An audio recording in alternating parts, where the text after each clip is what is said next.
I wanted to talk a little bit about Chelsea's transfer window.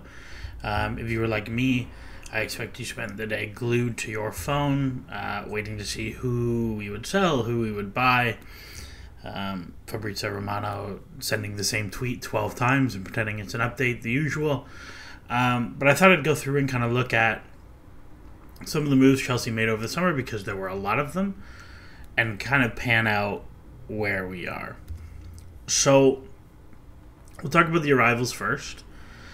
In total, Chelsea spent nearly 500 million euros, which is a crazy sum. It's about 470 million euros, including Kendry from Independiente del Valle.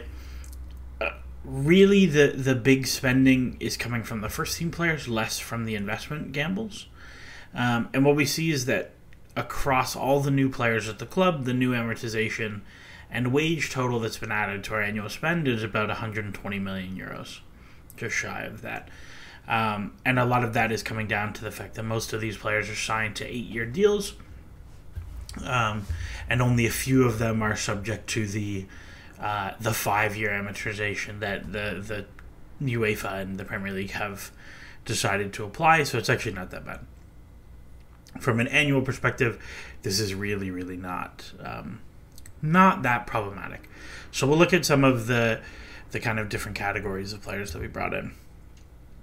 So the first one to look at, I would say, is there are 4 players that I would consider investments, and that's Angelo Gabriel, David Washington, Kendry Páez, and Leslie Ugochukwu. Ugochukwu has actually made his way into the team a little bit more than I perhaps expected. Maybe others didn't. But the other 3 players definitely qualify as kind of these investment vehicles. Angelo was 15 million from Santos. David Washington was 16 million from Santos. Kendry was 20 but doesn't join for another year. And Leslie was actually 27. Sorry, that's an error on that one.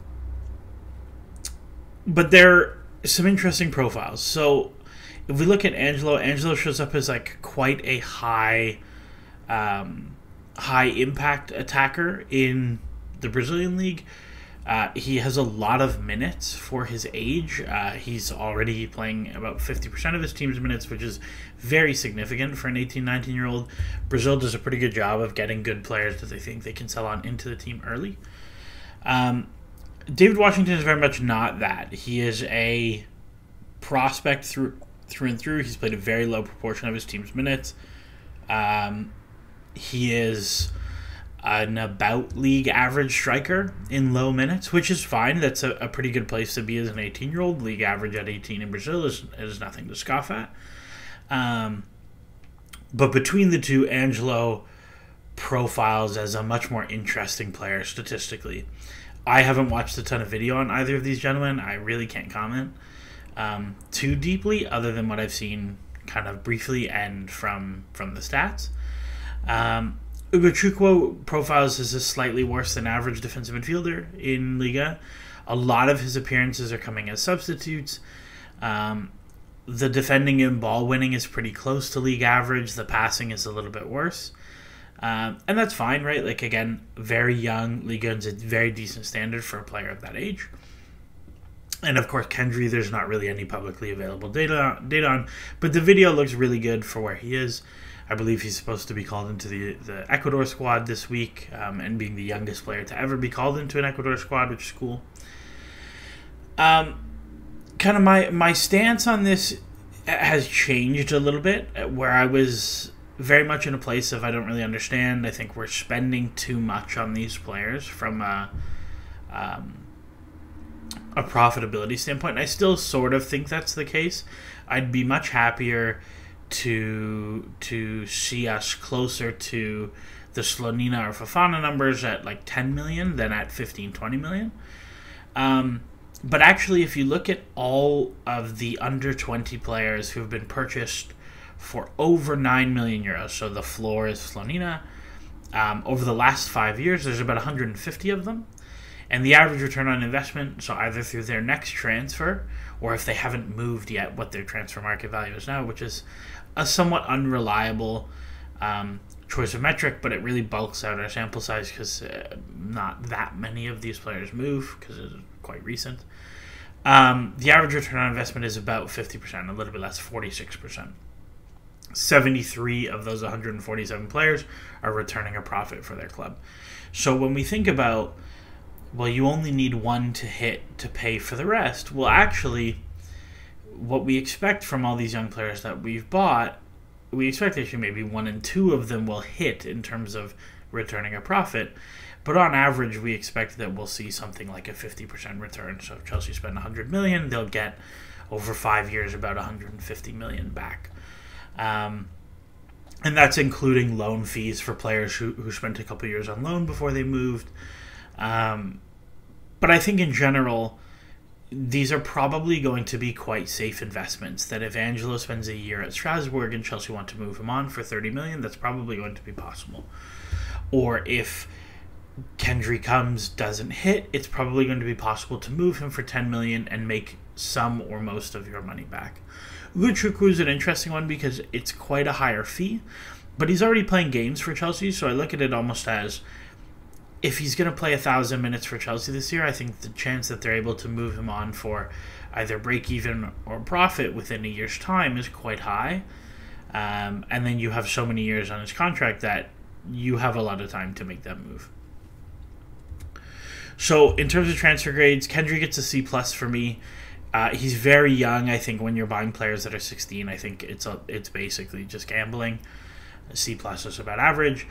Angelo, I think, is the one that stands out that I quite like in terms of you have enough data there to see, like, oh yeah, this guy's playing a ton at 18 in Brazil. He must not be bad. David Washington, I have a C-. Again, he doesn't profile quite as nice statistically, even though I think the scouts like him the most out of the group, which is interesting. And then Ugochukwu gets a C+. Again, these are somewhat inconsequential because none of them are really going to impact the first team anytime soon. The next group of players to look at is the goalkeepers. So Robert Sanchez came in for 23 million euros from Brighton, and Georgi Petrovic came in from New England for 16 million euros as well. I'm not going to spend too much time talking about this because I've done videos on both of them already, so I'll put a link in the top corner for Georgi Petrovic that should show up. And I would highly encourage you to watch those if you want to know more about them. But if you can look at kind of the basic headline advanced goalkeeping comparison numbers, Georgi Petrovic is extremely legit compared to both Kepa and Sanchez. And there's a lot to like. And I think for the fees, when we'll talk about Kepa going out on loan later, and Mendy being sold, and you're getting to a place where between the two of these, with their contract lengths, with their wages, you have effectively replaced Kepa and Mendy for the cost of less than Kepa himself. So, pretty good place to be. I've given Georgi Petrovic an A+. Again, I said it in my other video, he's one of, if not the best statistical shot-stopping keeper in the world. And I think Robert Sanchez is quite a bit better than the consensus. And B- is a fine and respectable grade here. The next three are kind of, I've deemed them the ball stoppers. So the two defensive midfielders, Moises Caicedo and Romeo Lavia, and then the center back and Axel Disasi. Caicedo was a little bit over £100 million. I know that was just a very big sticking point, as Matt Law spoke about today. And Romeo Lavia is a little bit over £50 million, while Disasi came in at 45 million euros. I think these are some really interesting transfers, and there's a couple things to note for both of them. So when we look at the midfielders, the biggest thing to me is that Chelsea lost almost 10,000 midfield minutes from 2022-23 to the 2023-24 season. So that's Jorginho, that's Conte, that's Loftus-Cheek, that's Kovacic, that's Mason Mount. It's a lot of minutes that are going out of the team. And so Chelsea obviously needed to prioritize adding midfielders. I think Caicedo is very durable. That's a totally sensible one to add. He's also the right profile as a ball winner. If we look at the plot in the bottom left, you can see Gallagher, Caicedo, and Lavia compared to the average deep-lying defensive midfielder. These plots are actually from I should have mentioned this before talking about these as well. So these dashboards are actually from the Davies platform, which is an acronym that I forget what it stands for, but it's Mike Imburgio, his Twitter handle is there. If you're looking for it, you can pause and find it. Mike Imburgio and Sam Goldberg, who works for the Red Bulls now. Super useful tool for generating G+ styles, which is the American Soccer Analysis metric, G+ style ratings for players from FBref data. So super, super useful. But he also has this player comparison tool, and he breaks it down to some useful skill sets. So instead of it being comparing the number of progressive passes, it might be build-up passing instead. And what we see is that Caicedo is a superstar defensively. He shows up extremely highly. These are cumulative over the course of the season. And Lavia is about league average, and Gallagher somewhere in between. And I think Lavia being a league average Premier League midfielder at 19 is good and useful, but I think he has a little bit of a ways to go from his development standpoint. I think, again, he's another player I did the video on. I think the press resistance is very, very legit, and there's some very good passing feel, but it's not all quite there yet. Whereas I think Caicedo is ready there now, which I would hope for £100 million. At centre back, really the biggest thing is that the team has a ton of centre back injuries. We came out of preseason with Chalobah hurt, with Fofana hurt, with Badiashile hurt, and the club felt they needed to go get somebody. Disasi is never injured. He plays all of the games, all of the time. He's quite a good passer. He's very good in the air. Again, another player I did a video on. You can go find him. Here's a comparison to Badiashile and Trev Chalobah, who both profile as about league average by Davies. Badiashile has 2 red dots, one for France, one for England. And I think Disasi is a similar level to the two of them. He's just available and plays much more, which I think Chelsea needed a little bit. So from a grade perspective, Lavia gets a C from me. I think the fee is a lot for a player for where he is now, but we'll see what he comes into in the future. Caicedo gets a B. Again, very, very good player, but the fee is insanely big. He has to be one of the best midfielders in the league every year for a decade to value that fee, really. And Disasi gets a B-, so about an average transfer. The next group is the attackers. So you have Christopher Nkunku for €60 million on a release clause from Leipzig. You have Cole Palmer joining in the last few days from Man City for €47 million, and Nicholas Jackson for €37 million from Villarreal. I find this picture of Cole Palmer extremely funny because he looks like a kid sitting in a dorm. Anyways, I find that really funny. So there's a couple things to think about with this trio. In general, I'm quite positive. Jackson we have already seen and we really, really like. I think Nkunku we saw in preseason and really, really liked. If we look again at these comparison charts across kind of a variety of attacking outputs, I've put it to finishers because I think the biggest thing that these players bring is the shots they take. Across the 3 of them, you're adding almost 9 shots per game for a team who is very low on shot volume. Palmer and Nkunku especially are almost 7 of those. At the same time, they're creating 11 shots a game, which I think is super, super valuable as a trio. Individually, Nkunku, I think, is obviously the best player. These plots are per game because Cole Palmer is such a low minutes volume player. He only played 600 minutes for Man City last year. I think Nkunku is really the guy in terms of he does the most stuff out of them. But Jackson has looked really, really good so far. This is Jackson's minutes this year. I've been super impressed with him at Chelsea so far. And Palmer's a really interesting player because he fills that 10 right winger role and he takes lots and lots of shots for himself, and he's not a tremendous passer. There's not a lot of shot creation there. It's really all for him. He's a very good dribbler. He beats a man 1v1, but a lot of it is the shots he creates, which I think is really, really useful for where Chelsea's attack is right now. So from a grade perspective, Jackson gets an A. I think I don't know if this would have been an A when the transfer happened, but from what we've seen so far, I'm quite happy with it. I think Nkunku also gets an A. I think he really hit the ground running in preseason, and I'm quite excited to see what he looks like when he comes back from his knee injury. And Palmer gets a B-. I think the fee is just a little bit much for where he is. He's 21. He's only played like 15 senior 90s, something like that. We'll see where he's at. The Premier League 2 expected goal and expected assist numbers are 100th percentile. They're off the charts. But we'll see what it looks like for Chelsea. I'm quite excited, but I'm going to hold my horses and give it a B- for now. So that's it for the arrivals. You can see them all there kind of in the table. My total grade for the window is a B, a flat B. Just a good B. I think there's kind of 3 home run transfers. Like I think Petrovic, Jackson, and Nkunku are lock wins. And I think there's some clangers in terms of fees. I think Lavia's very expensive. I think Ugochukwu is too expensive. I think David Washington will be quite expensive.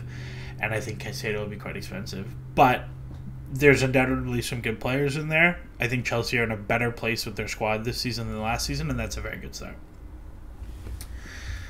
A lot of why they're in a better place comes on the other side of the ledger.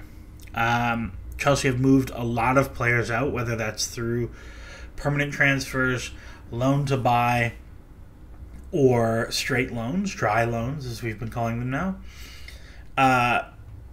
It is 4 o'clock Eastern time, so we have about an hour left in the window, 2 hours left in the window, so I hope nothing happens. And at this point, the reported fees, it's about a little bit under 300 million euros for Chelsea, 250 million pounds coming in. Of course, we've learned a lot about amortization over the last year with our new private equity overlords. And we see a book profit on the sales of about 170 million euros. The real number that I want to draw your attention to is the last one, though. With all the transfers that Chelsea have completed out of the club in this window, they have cleared 192 million euros in future wages. A lot of that is guys like Koulibaly and Aubameyang and Azpilicueta and Lukaku, guys who they've gotten permanent reductions on their wages, or they have moved out of the club with their wages being taken by their new team. As well as guys like Havertz and Mount, or Havertz and specifically really, who was a huge wage earner. I think this is like the success of the summer for me, is that we have cleaned up the wage budget significantly. There are really only a few albatrosses remaining. That's that fact that Lukaku sold the club. Mark Cucurella is like the specter who looms, unfortunately. And then Kepa is obviously only on a loan. But aside from that, Chelsea have done quite a good job cleaning up their wage budget. There's also guys like Fofana that we can address, but that's a problem for another day. So we can break down the transfers out in a few different ways. So the free transfer side, Bakayoko finally leaves. I'm going to give him an A. There's not really anything to talk about. He's gone. We don't have to engage with that trauma anymore. Aubameyang gets a B. Aubameyang is an interesting one because Chelsea had to eat 8 million of amortization for him to go, but they cleared almost 20 million in wages to get rid of him, which is a really, really difficult place to be in terms of the reporting is that Chelsea really wanted a fee at the beginning of the year because they paid 15 million for him last year. What a dumb transfer. Everyone could have said that. But they cleared a lot of future wages that it's worth it to eat the amortization hit, moving him now. Azpilicueta leaves for free, and again, another high earner that you get off the books. I think that's 10 million in wages. Conte gets a B-. I think this is an awkward one because on one hand, I want to give it a much lower grade because Conte is still very good, in my opinion. And if there's a world where Conte is still here, do Chelsea go buy Caicedo? Do Chelsea go buy Romeo Lavia? What does that look like? Is Conor Gallagher sold? Sorry. And on the other hand, I want to give it a much higher grade because he has played like 2,000 minutes in the last 3 years and is permanently injured and was making £300,000 a week. So I give it a B minus, somewhere in the middle. I think it's probably the right time to move on. I wouldn't have also hated seeing Thiago Silva on this list. It is what it is. And then Abdul Rahman is gone. It's an A. We move on. There's also a lot of loans, both dry and not dry. Andre Santos heads to Nottingham Forest. This is an interesting one. I think there were probably better moves available for him, but Chelsea were sitting there with the international loan cap, which it seems like we are now not going to use all of the slots, which is kind of frustrating. But Forest, I think, is not a very good loan for him because they have a lot of midfielders and they have spent money on all of them. I would expect that Chelsea probably have a break clause in this that might get used in January if he's not playing. But maybe he surprised us and he gets on the pitch. Angelo Gabriel is at Strasbourg. He has done nothing in his first 2 games, like not even taken a shot or assisted a shot in like 45 minutes, which is not very many minutes. So we'll see how that goes. But I think Liga is... I'm torn in that I think Liga is a good place for him now, but at the same time I think I would have preferred to see these players go somewhere like Belgium or Portugal so that they could just stomp. Because I think from like a next steps perspective or from a talent development perspective, it's probably better to be one of the best teams in a smaller league than it is to be kind of a lower mid-table team in a stronger league where you don't really get to develop those attacking reps against packed defenses as much. So we'll see how that goes for him. Slonina goes to UPenn. Don't like this loan. I think he could have played at a higher level than this already. The loan isn't going great so far. They got lit up in their first game 5-0. We'll see how it goes from here. But I think goalkeepers are kind of the opposite of that. Get them the highest level that they can hang as quick as you can. Fofana, really like this loan. I think Bundesliga is a very good league to loan attackers to because it's so open. They score goals in transition. Especially when we're talking about a player who is like an investment asset, where if he ever plays that much for Chelsea, we don't know, but if he goes and scores 15 Bundesliga goals, you're definitely tripling your 10 million euro investment on him. Kepa leaves for Real Madrid. Getting his wages covered for a year is unbelievable business. Getting him out of your net is unbelievable business, and getting a small loan fee, I will take it. Lukaku is a difficult one because I think it's hard not to view it in the lens of I wish he was gone permanently, but I think on balance the terms of the loan are quite good. His wages are fully covered, or at least Chelsea are not contributing to his wages. He's gotten a permanent wage reduction. I don't really know how players just agree to that, but that's a separate issue. And then you get a reasonable loan fee that covers about like, I don't know, a quarter, a third of his amortization for the year, which is not amazing. But the wages getting covered is really the big one. Bash goes to Swansea. This loan was supposed to happen earlier in the window, and then it was kept around to see what happened with Chalobah. I think this is going to be good for him. Get lots of minutes in the championship. Swansea aren't that great this year, so he will have to defend a little bit. It's a good one. And then Mason Burstow going to Sunderland.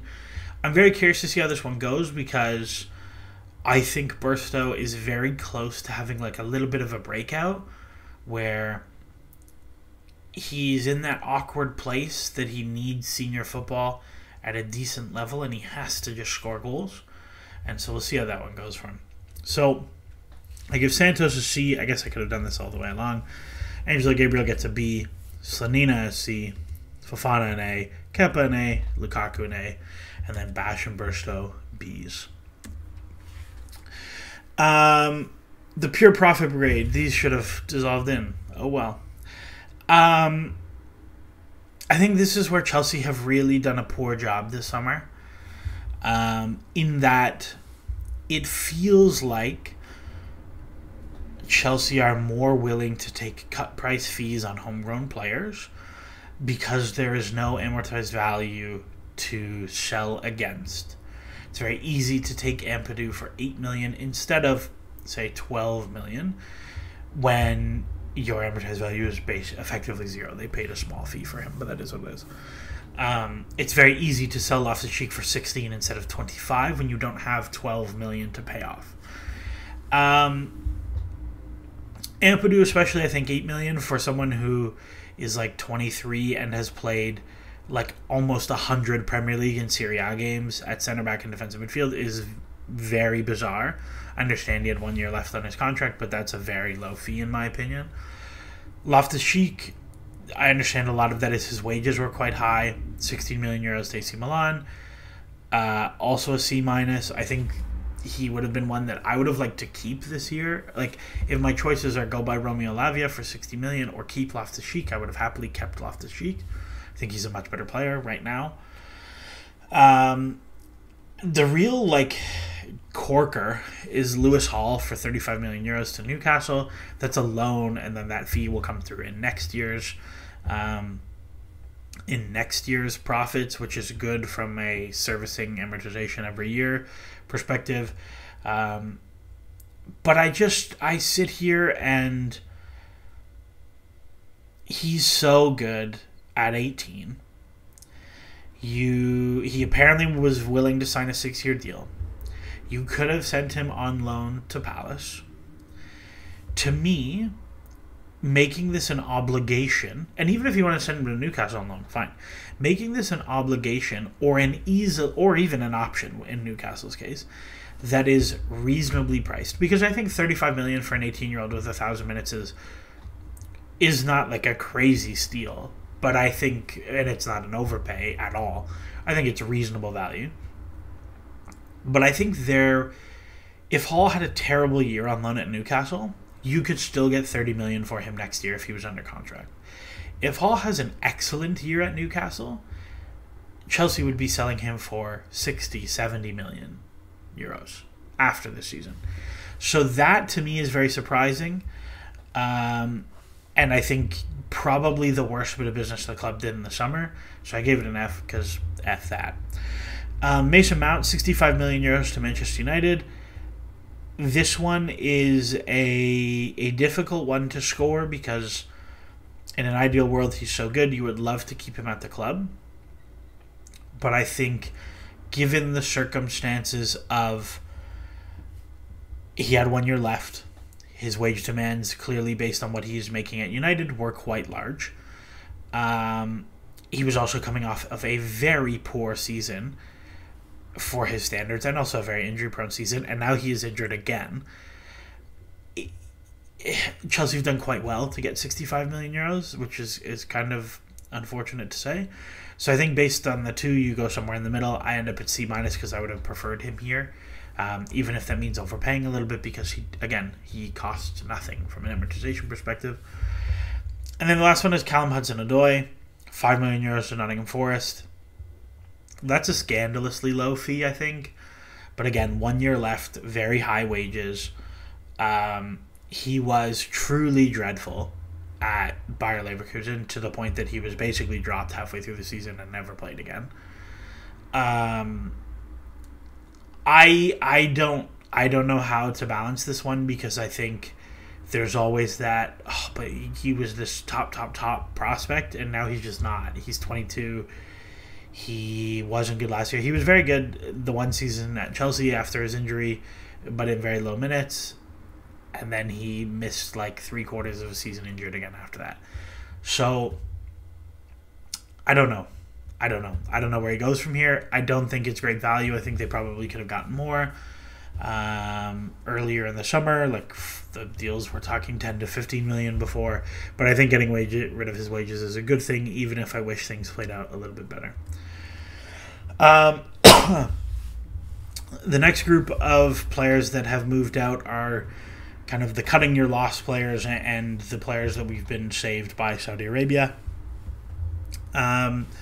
Edward Mendy for 18 million is very good value for a 30-year-old goalkeeper, 31-year-old goalkeeper who reportedly wanted very big wages on his next deal and kind of just wasn't good except for like a 9-month stretch. So I've given it an A because it's a nice profit. Kalidou Koulibaly for 23 million to Al Hilal. This is one of those ones where you are getting most of your amortization back and you are getting rid of a tremendous amount of future wages. I think Koulibaly on his own is something like, it was only like a 7 million amortization loss, but it's saving like 30 million in future wages, which is huge. So this one I also gave an A. Ziyech is an extremely weird deal because Galatasaray reported it as a loan with an option. Chelsea reported it as a loan with an obligation. There is not a reliable number on what that obligation number is, other than it's a fee for Chelsea. But getting rid of his wages is nice, even though he doesn't make that much. And you are, I don't know, you're getting rid of him. It's not a great deal. B-. You're getting rid of a squad number and wages covered. And then the last one is Christian Pulisic for 20 million euros to AC Milan. I think this is a fine fee. I think it ends up being booked as just a very small book profit because he was amortized over 6.5 years because he had that 1.5 season on loan back at Dortmund. It's fine. I think in an ideal world, you might have managed this maybe a summer earlier where you could have gotten more money back for him, or you could have loaned him last year so he could play, because I think he's going to rehab his value quite significantly at Milan. So that's another one. I've given this also a B- because I don't think that's really Chelsea's fault. The two pure book profits guys are really just Kovacic and Havertz. Kovacic played 4 years on a 50 million transfer fee. He had 10 million of amortization left. They sold him for 20 million buck profit. He was also quite a high earner. He's also 30 and hitting his last big contract, which is not the position you want to be. He also has not played over 2,000 league minutes ever in his career except for once. I think this is probably the right one to move on, especially from the amount of football he's played in the last 2 years. So I gave that one an A. And then Kai Havertz, my very sweet German prince, 75 million euros to Arsenal. Basically getting exactly what Chelsea paid for him when he moved from Leverkusen in the first place. I'm sure he hit some of his substantial add-ons on that move with the Champions League win and such. But I think, as much as it pains me to admit, the move just didn't hit the way that we expected it to hit. And 75 million euros back is very, very good business for Chelsea, though I do suspect he will end up turning it around at Arsenal. So, all in all, a lot of departures. I've given it a B- overall. I think the Lewis Hall one hits really poorly. I think, imagine a window where Cucurella joins United on loan and Lewis Hall stays. Maybe this is a B+. Maybe it's an A-. But I think overall, a B- is a fine window. Much better than last summer, I would say. This, of course, holds that Maatsen doesn't leave, which maybe he does, maybe he doesn't. You'll know by the time you watch this. But overall, I think this was actually a very productive summer for Chelsea. I think they moved very much in the right direction. The most critical window coming up is next summer, because now you do not have this backlog of quote-unquote pure profit players in academy players who have been around the first team and are ready to move on. Maybe you have like Chalobah or Maatsen if he doesn't move, but you don't have that many of them. So then the question becomes, who that you have bought are you moving to service your amortization? So we'll see. But all in all, B for arrivals, B- for departures. Not the worst window I have ever seen from Chelsea. Let me know what you think in the comments. At me on Twitter. Whatever you want to do. Thank you and goodbye.